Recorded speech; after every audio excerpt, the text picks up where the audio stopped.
चलें जी, वापिस आ गए सब। अपने अपने माइक जो है ना बंद रखने हैं सबने। अच्छा जी, करें स्टार्ट जहां से छोड़ा है हम लोगों ने।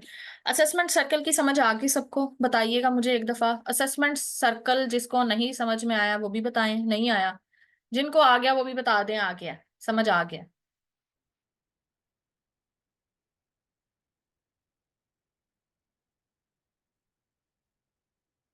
क्लियर है, चलें जी। आगे आप लोगों का आता है बोर्ड ऑफ रेवेन्यू की डेफिनेशन आती है। Means board of revenue establish कब हुआ था? Under Punjab board of revenue act, ये 1957 का आता है। ये पूरा सिर्फ इसका एक्ट याद रखना है, पेपर के अंदर एमसीक्यू जो है ना सिंपल पूछेगा। बोर्ड ऑफ रेवेन्यू एक्ट का जो स्टैब्लिश हुआ था वो किस एक्ट के तहत हुआ था, ठीक है? वो एक्ट का नाम याद रखना है। जैसे आप लोगों ने अराजी रिकॉर्ड सेंटर का जो है ना उसका एक्ट का नाम याद रखा है, इसी तरह आप लोगों ने बोर्ड ऑफ रेवेन्यू के नाम जो है एक्ट का वो याद रखना है। अच्छा जी, पांचवें नंबर पे हमारे पास आता है बाउंड्री मार्क। ठीक है। अच्छा जी, ये बाउंड्री मार्क क्या है? बाउंड्री मार्क की बात करते हैं। बाउंड्री मार्क का मतलब सबसे पहले मैं आसान तरीके से यहाँ पे ना बताती हूँ। आप लोगों ने अक्सर जमीनें देखी हैं, जो आप लोग अक्सर जाते हो खेतों में, और वो वहां पे एक आप लोगों ने अक्सर देखी हो जमीनों के जो टुकड़े बने होते हैं उनके किनारों के ऊपर या तो कोई पत्थर के साथ निशानदही की जाती है, ठीक है? या कोई लंबे लंबे वो कह लें कि फट्टे रख दिए जाते हैं, ठीक है? या वहां पे कोई बाउंड्री सी छोटी छोटी बाउंड्री मिट्टी की बना दी जाती है, ठीक है? या उस एरिया के ऊपर पानी की छोटी छोटी नालियां सी बना दी जाती हैं, ठीक है? तो उसको कहते हैं बाउंड्री मार्क। क्लियर हो गया? वो कहते हैं मीन इरेक्शन, किसी भी किस्म की निशानदेही करना जमीन के ऊपर, या वो स्टोन होगा अदर मटेरियल में, ये सारी चीजें उसने कह दी है। अदर मटेरियल में स्ट्रिप बना सकते हैं, यानी ग्राउंड के अंदर, या कोई वो पत्थर के साथ निशानदेही कर देंगे, यानी कोई साइड से नाला भी निकाल सकते हैं। तो इस तरह की जो आप लोगों की बाउंड्री, जो आप लोगों की जमीनों के ऊपर निशानदेही की जाती है उसको हम लोग कहते हैं बाउंड्री मार्क। क्लियर होगी बात के बाउंड्री मार्क क्या है? और वो कौन करता है? वो आप लोगों का रेवेन्यू अफसर किसी को भी आगे जो है ना किसी भी अफसर को भेज देता है। नीचे उसके जितने मातहत काम कर रहे होते हैं लोग जितने भी हैं, ठीक है?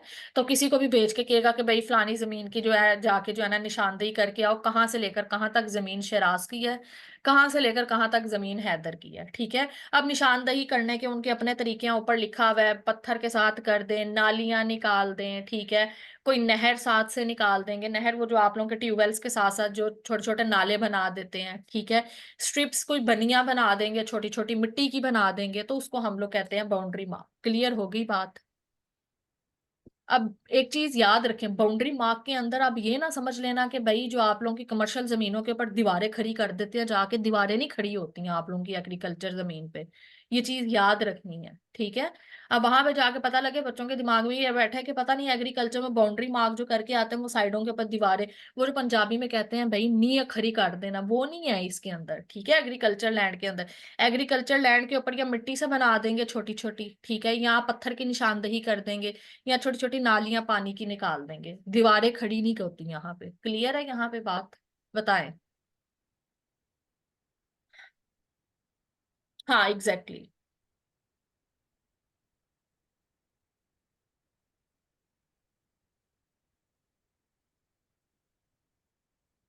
अच्छा जी, कमेंसमेंट सिंपल है, लिखा हुआ है शेल मीन द डे जिस दिन के ऊपर आप लोगों का लागू होता है उसके ऊपर। जारी बात है, आपकी शराज की एग्रीकल्चर जमीन है उसके ऊपर कमेंसमेंट आप लोगों की कब स्टार्ट होगी? जिस दिन से आप लोगों के एग्रीकल्चर एक्ट स्टार्ट हो गया, आप लोगों की टैक्स आना स्टार्ट हो गया। 3 5 7वें नंबर पे आप लोगों का आता है डिफॉल्टर। डिफॉल्टर किसे कहा जाता है? डिफॉल्टर उसे कहते हैं कि किसी के बकाया जात रह जाते हैं, और वो फिर बंदा क्या करता है, वो बकाया जात पूरे नहीं कर पाता, उसको हम लोग आप लोग की गवर्नमेंट डिफॉल्टर डिक्लेयर कर देती है। और एक चीज याद रखिएगा, डिफॉल्टर सिर्फ शराज नहीं होंगे, डिफॉल्टर हैदर भी आएंगे जिन्होंने श्योरिटी दी होगी कि भाई शराज इस तारीख को पैसे देंगे। अगर शराज ने इस तारीख को पैसे ना दिए, शराज तो अंदर जाएंगे, साथ श्योरिटी देने वाला भी अंदर, हैदर भी अंदर। क्लियर होगी बात? अब जिस बच्चे ने लैंड रेवेन्यू एक्ट को डिटेल में नहीं पढ़ा होगा उसने तो सिर्फ यही देखा होगा कि शराज डिफॉल्टर डिक्लेयर होंगे, भाई नहीं, साथ हैदर भी डिक्लेयर होंगे। वो बंदा भी जाएगा अंदर जो जमानती है, जिसने जमानत दी थी कि शराज पैसे देंगे। क्लियर हुई बात? यहाँ पे डिफॉल्टर कौन कौन होगा?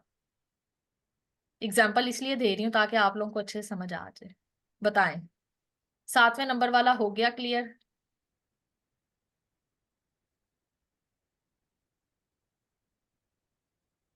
अच्छा जी, इन क्लियर। हाँ मतलब अच्छी अच्छी बात है ना, आप आसानी से, मैं इसलिए आसान अल्फाज इस्तेमाल कर रही हूँ कि बस दिमाग के अंदर बैठ गया आप लोगों के। अच्छा जी, इनकम्बरेंस किसे कहते हैं? अच्छा जी, इनकम्बरेंस मुआयदा आता है आपका एक। कौन सा मुआयदा? ऐसा मुआयदा, फॉर एग्जांपल यहाँ पे हम एग्जांपल लेते हैं शराज की और तलाल की। ठीक है, अब शराज की और तलाल की हम लोगों ने किस तरह एग्जांपल लेनी है, वो कुछ एग्जांपल इस तरह लेंगे कि भाई जमीन है शराज की, ठीक है, और शराज ने तलाल से ये कहा कि भाई आप मेरी जमीन खरीद लें। कितने की खरीदनी किस तरह है कि एक मुआयदा कर लें, ठीक है, आप मुझे, मैं आप मुझे 2 करोड़ दे दें, ठीक है, और आप मेरी जमीन ले लें, ठीक है। आप मेरी जमीन के ऊपर खेती बाड़ी करें, तलाल को कह रहे हैं शराज, आप मेरी जमीन पे खेती बाड़ी करें, आप जो मर्जी करें, जितना मर्जी मुनाफा कमाएं, लेकिन बात एग्रीकल्चर लैंड की आ रही है। ये नहीं होगा कि वो भाई रेंट पे आगे किसी को मकान रहने के लिए दे देगा, ये बात नहीं कर रही। मैं एग्रीकल्चर लैंड की बात कर रही हूँ कि एग्रीकल्चर लैंड शराज ने किसको दे दी? तलाल को दे दी। तलाल ने शराज को 2 करोड़ दे दिया। उन्होंने कहा, शराज ने कहा कि भाई जितने अरसे तक मैं आपको आपके 2 करोड़ वापस नहीं कर देता, तब तक आप मेरी जमीन के ऊपर चाहे फसल उगाएं, जितना भी मुनाफा होता है, जो भी होता है, वो सारा आपका। तो इस तरह जो प्राइवेट ग्रांट या जो कॉन्ट्रैक्ट साइन किया जाता है, जो मुआयदा साइन किया जाता है, उसको इनकम्बरेंस कहते हैं। क्लियर हुई बात? बताएं, समझ आई? शुक्र है आगे की। उठ जाएं लड़कियां भी। लड़कियों को आगे भाई, लड़कियों की एग्जांपल भी देनी है मैंने, अब जरा जाग जाएं सारी। अनम और सैरिश ने क्लास छोड़ दी, बाकी सारी कहाँ पे? आज है भाई, आप सब भी। बाकी सबको क्लियर हो गया है? बता दें, सामिया, नूर, क्लियर हो गया सबको? चलें जी, आगे चलते हैं। स्टेट का बता चुकी हूँ क्या है आप लोग की जमीन, ठीक है। हाँ, स्टेट क्या है? For which a separate record of right, जिसका बनाया जाए। रिकॉर्ड ऑफ राइट में आगे जाके बताऊंगी, जमीन के खाते शाते लिखे जाते हैं, ठीक है। वो चीजें आगे जाके पढ़ेंगे, अभी बहुत सी चीजें पढ़ने वाली रहती हैं, ठीक है। रिकॉर्ड ऑफ राइट बनाया जाए, जिसकी सेपरेटली असेस किया जाए, लैंड रेवेन्यू असेसमेंट आप पीछे पढ़ के आए हैं, ठीक है। और जिसको बोर्ड ऑफ रेवेन्यू डिक्लेयर कर दे, जिसके ऊपर स्पेशल रूल या कोई स्पेशल ऑर्डर कर दे और या डिक्लेयर कर दे कि ये स्टेट है आपकी, ठीक है। बात 3 चीजों की वजह से स्टेट एक एरिया को कहेंगे, किसको? या तो उसका separate record of right maintain होगा, या उसको सेपरेटली असेस्ड किया जाएगा, यानी उसकी असेसमेंट की जाएगी। तीसरे नंबर पे बोर्ड ऑफ रेवेन्यू किसी जर्नल रूल या स्पेशल रूल के मुताबिक किसी भी जमीन के, यानी किसी भी एरिया को स्टेट डिक्लेयर कर देगी, तो उसको हम लोग स्टेट कहेंगे। 3 शर्तें आती हैं। क्लियर हो गई बात कि स्टेट किस एरिया को कहते हैं? यहाँ पे बताएं, क्लियर हुई बात? 9th वाला डेफिनेशन किस किस को समझ आ गई? 9th वाली तीनों हो, तीनों में से कोई एक भी हो सकती है ना, तीनों उसने शर्तें बता दी है ना, तीनों। वो कह रहा है कि तीनों नहीं है। हाँ, मैं आगे जाके बताऊंगी ना, उर्दू में मौजा, ये सारे बताऊंगी आगे। अभी मैं शराज, अभी इन चीजों को नहीं छेड़ना, मौजा और ये जिला और ये सारी कुछ नहीं आपने छेड़ना अभी इन चीजों को, ये सारी डेफिनेशंस में आगे जाके पढ़ाऊंगी, ठीक है। ये अभी आगे चल के जब हम विलेज, हाँ अभी वो जब पढ़ेंगे ना आगे जाके, पटवारी और वो पटवार खाना और ये खतौनी और ये खेवट, ये सारी चीजें आगे चल के बताऊंगी। ये मौजा और ये सारी चीजें अभी कुछ नहीं बोल रही मैं, सिर्फ डेफिनेशन समझा रही हूँ, ठीक है। और ये चीजें आगे जाके मैं पूरी एक आप लोगों का एक पूरा एक वो इसका कहते हैं ना कि जनरल नॉलेज के लिए आप लोगों का एक पूरा लेक्चर आएगा, वो आप लोगों ने पूरा दिमाग में रट लेना है कौन कौन सी चीजें क्या आती हैं। अच्छा जी, 10 नंबर पे आता है होर्डिंग। होल्डिंग आप लोगों की जो जमीन आती है ना, ठीक है। मैम ये ठीक से समझ नहीं आया, अच्छा मैं दोबारा समझा देती हूँ। तलाल स्टेट, वो कहता है किस एरिया को स्टेट कहा जाता है? देखें, आप लोगों के सारे एरियाज आते हैं, किसको स्टेट कहा जाएगा? ठीक है, वो कहता है ऐसे एरिया को स्टेट कहा जाएगा जिसके ऊपर सेपरेट राइट ऑफ रिकॉर्ड बनेगा, या सेपरेट उसकी असेसमेंट की जाएगी, या ऐसी ऐसा एरिया जिसको आपका बोर्ड ऑफ रेवेन्यू किसी जनरल रूल या स्पेशल रूल के मुताबिक स्टेट डिक्लेयर कर देगा, उसको हम स्टेट कहेंगे उस इलाके को। क्लियर होगी बात? साथ देखें समर, साथ ये देखें ना, साथ साथ ये डेफिनेशन आप भी अपने पास पढ़ते जाए ना, और साथ लिखे है ना, साथ और ये साथ खुद भी थोड़ा थोड़ा पढ़ते जाए। अच्छा जी, होल्डिंग किसे कहते हैं? वो कहता है mean a share of portion, कोई ऐसा पोर्शन स्टेट का जो कोई एक लैंड ओनर या जॉइंटली बाय टू या उससे ज्यादा लैंड ओनर जो अपने पास रखते हैं, उसको हम लोग होल्डिंग कहते हैं। आप लोगों की कानूनी जुबान में आप लोगों को होल्डिंग उसको कहते हैं। क्लियर होगी बात? Portion of land, portion of state आ गया, ठीक है, जो किसी लैंड ओनर के पास है या एक से दो बंदों ने मिलकर कोई जमीन रखी हुई है, अपने पास खरीदी हुई है, उसको हम लोग होल्डिंग कहेंगे, ठीक है। अच्छा जी, 10A अमेंडमेंट वाला आ गया आप लोगों का सेक्शन। 10A इरिगेटेड लैंड, ठीक है। अच्छा मुझे ये बताइए कि मैंने आप लोगों को इरिगेटेड, अनइरिगेटेड और बैरन लैंड का डिफरेंस बताया हुआ पहले लेक्चर के अंदर? बताइएगा जरा। इरिगेटेड, अनइरिगेटेड और बैरन लैंड शायद मैंने बताया हुआ है। हाँ बस ये वही है। हाँ, जिसने पहला लेक्चर सुना है ना, ये बस वही है। इरिगेटेड लैंड कौन सी है? वो कहता है कि इरिगेटेड लैंड ऐसी लैंड है जिसको आप लोगों के आर्टिफिशियल मीन से इरिगेट किया जाता है, ठीक है। यानी कोई ट्यूबवेल लग गया, वेल लग गया, लिफ्ट, स्प्रिंग, टैंक, कोई भी चीज है उसके साथ आप लोगों की फसलों को पानी दिया जाता है, उसको इरिगेटेड कहते हैं। अनइरिगेटेड हम उसको कहते हैं जिसमें आप लोगों की ये बारिशों के पानी की साथ आ जाए, ठीक है, कुआं आ जाए, कोई इस तरह की चीजों से आप लोगों की फसलें सैराब की जाती हैं, उसको अनइरिगेटेड लैंड कहते हैं। कानोगो, ठीक है, क्या है? लस कानोगो, इसको हम लोग कानून गो भी कहते हैं, ठीक है, ये चीज याद रखें। लेकिन ये कानोगो वर्ड लिखा हुआ है, ठीक है। Shall be deem to include a supervising, इसको कानोगो को हम लोग टप्पेदार भी कहते हैं, ठीक है। जो आप लोगों का पटवारी है वो प्रमोट होकर कानोगो बनता है। क्लियर हो गया? और इसके अंदर जो सुपरवाइजिंग करता है वो टप्पेदार होता है, ठीक है। जो तहसीलदार में जो आप लोगों के पटवारी होते हैं, विलेज ऑफिसर्स होते हैं, उनकी हेल्प वगैरह करता है ये सारी चीजें चीजें निकालने में, और ये सारे फर्द और ये सारी चीजें निकालने में। क्लियर हुई बात? कानोगो कौन है? जो आप लोगों का पटवारी है वो प्रमोट होकर कानों को लगता है, और इसके अंदर जो सुपरवाइजिंग के लिए इंक्लूड होगा वो टप्पेदार होगा। ये चीज याद रखनी है, सिर्फ इतनी, ठीक है। लैंड लॉर्ड किसे कहेंगे? जागीरदार को हम लैंड लॉर्ड कहेंगे, जिसको हम लोग टेनेंट कहते हैं, ठीक है। लैंड ओनर हम उसको कहेंगे जो असल में जमीन का मालिक है, जिसके नाम पे रिकॉर्ड ऑफ राइट बनाया जाता है। रिकॉर्ड ऑफ राइट क्या कहते हैं? आपके जमीन के जो कागजात बनते हैं, आगे चल के मैं आप लोगों को बताऊंगी रिकॉर्ड ऑफ राइट क्या है। वो कहता है लैंड ओनर हम उसको कहेंगे जिसका रिकॉर्ड ऑफ राइट बनाया जाता है, जो जमींदार कहलाया जाएगा, जो जमीन का असली मालिक होगा, उसको हम लोग लैंड ओनर कहेंगे।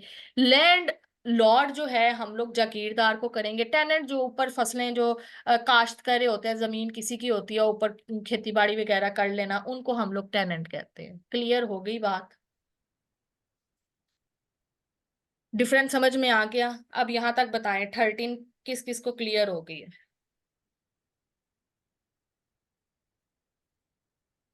अच्छा जी, 14 नंबर पे लैंड रेवेन्यू।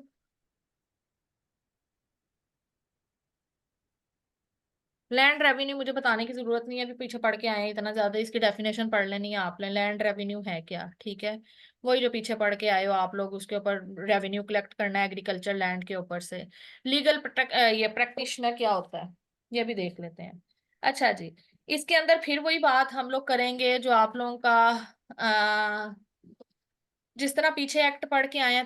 13 पढ़ाइएगा, मैं बताती हूँ समर, मैं पहले 15 पढ़ा लूँ। 15 के अंदर फिर वही बताएंगे लीगल जो प्रैक्टिशनर है वो क्या होगा। आप लोगों का वो पूरा का पूरा एक्ट याद करना है, उसके मुताबिक होगा। बीच में वो पेपर में पूछ सकता है, एक्सेप्ट आपका मुख्तार जो होगा वो बीच में ऐड नहीं होगा। ये मुख्तार क्या होता है और ये सारी चीजें फिर मैंने कहा ये जनरल नॉलेज का एक अलग से आप लोगों का आएगा, उसके अंदर ये चीजें बताऊंगी, ठीक है। इसके अंदर भी सिर्फ आप लोगों ने इसका सेक्शन याद रखना है, इसके अलावा कुछ नहीं है।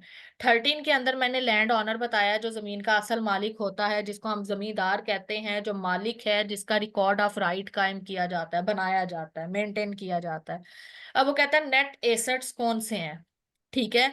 आप लोगों की जमीन के नेट एसेट्स कौन से निकाले जाएंगे? वो कहता है आपकी जमीन के ऊपर जब काश्तकारी की जाती है तो पूरे साल में जब एनुअल एवरेज आप लोगों का सरप्लस प्रोड्यूस किस तरह निकाला जाएगा, जितने भी आप लोगों के ऑर्डिनरी एक्सपेंसेस होंगे, जितना कुछ होगा उसको आप लोग डिडक्ट करने के बाद टोटल जितनी भी आपकी फसल बनेगी, ठीक है, फॉर एग्जाम्पल जितनी भी फसल बनी है आप लोगों की, उसके अंदर से जितने भी एक्सपेंसेस हैं निकालने के बाद जो आपके पीछे बचेगा उसको हम लोग प्रॉफिट कहेंगे, यानी नेट एसेट कहेंगे।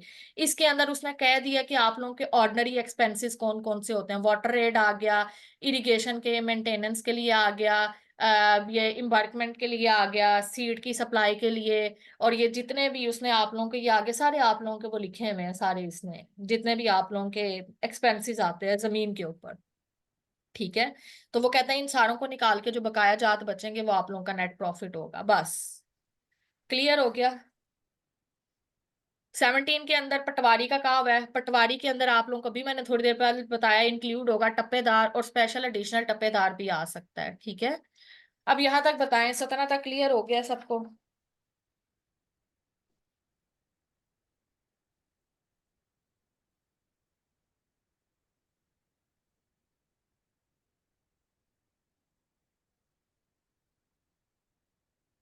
मैं सोच रही हूँ 17 तक ही पढ़ाऊं, बाकी 18 से आगे कल पढ़ा दूं, आगे नेक्स्ट क्लास में हम लोग पढ़ लेंगे।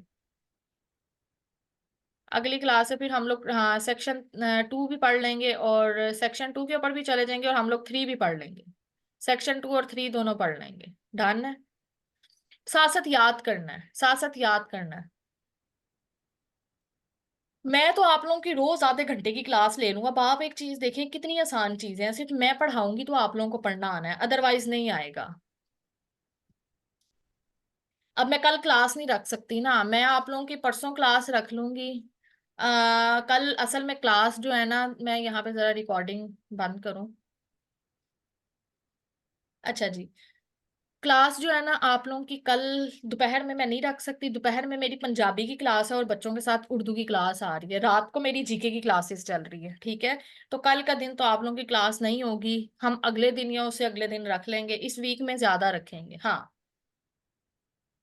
भाई आप आए ना, साथ साथ आप लोग सारे आएंगे तो मैं पढ़ाऊंगी ना। अब देखिएगा, यहाँ पे अब मेरा अपना पढ़ने का टाइम होगा या कुछ करने का टाइम होगा, बच्चों ने क्लास में मैसेज कर करके मैम रिकॉर्डिंग भेज दे, रिकॉर्डिंग भेज दे। मैंने किसी को रिकॉर्डिंग नहीं भेजनी, मैं अपनी मर्जी से भेजूंगी जब मैं फारिग होंगी।